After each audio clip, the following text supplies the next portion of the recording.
Hey friends and new friends, we're talking growing Three Sisters style. That's corn, beans, and winter squash. Now I made a video on this late last summer, but I never posted it. So let's watch that, and I'll be back in a few minutes to show you exactly what we're going to do this year in 2023.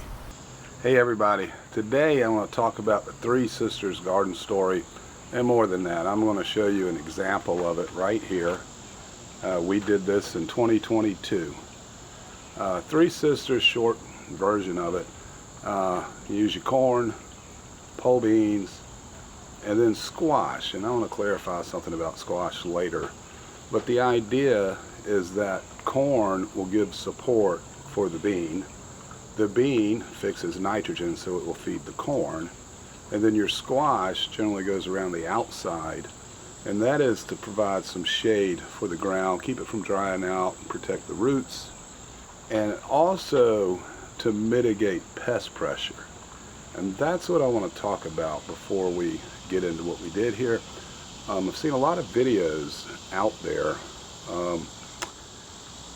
It's not done on purpose per se, so it's not fully explained, but you want a winter squash if you're doing the true tradition, at least the eastern part of North America.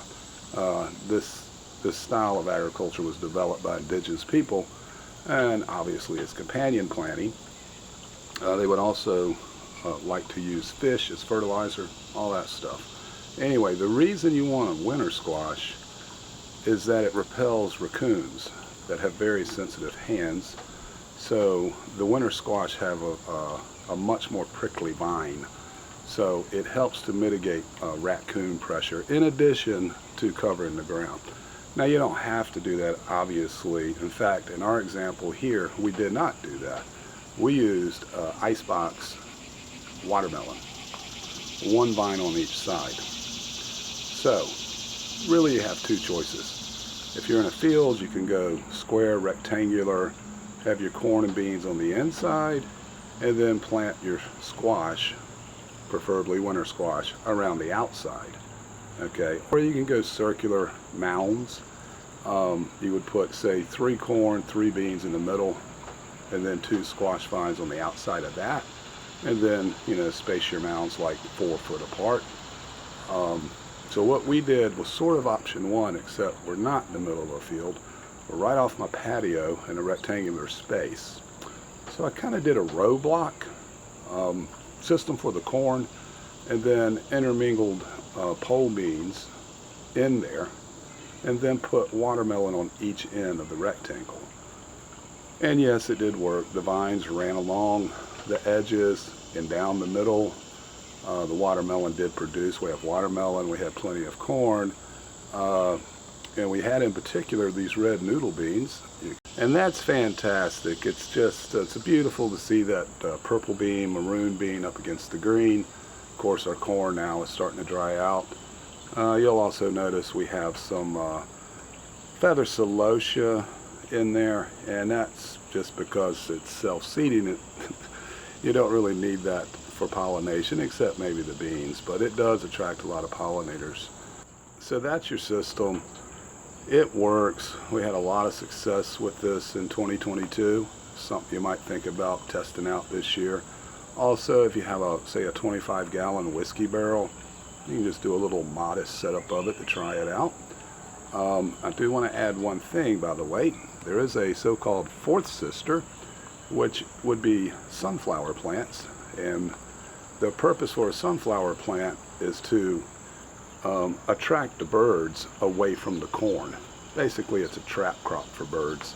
Not necessary, of course, but you know, it's a fun way for companion planting, and if it's done correctly, you'll have success with your beans, your corns, and whatever squash, melon, whatever it is you want to use.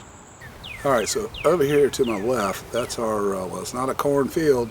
I don't know, is it a corn bed or a corn patch? I don't know. But we're going to block sow it like 5 feet deep from the yard, not including that 3 foot of weed mat, right? And then behind it, we're going to sow a spaghetti squash and a butternut. with the corn, we're going to run Blue Lake pole beans, okay? So the squash, we're going to train around that corn patch on those black mats. And again, winter squash is preferred because it deters raccoons from getting in there. The vines are spiky. So that's what we're going to do this year. Join us if you want to try Three Sisters. It is a lot of fun. It's an interesting way to do it. And if you really want to get down with the Native American approach, throw some fish down in there as fertilizer. We're not doing that, but you can. That's the tradition. Dig a hole, drop a fish, put your cedar plant in, and that fish will feed that plant till harvest anyway. Well, if you're new here, don't forget to subscribe and check our playlist out there over my shoulder, and we will see you on the next one.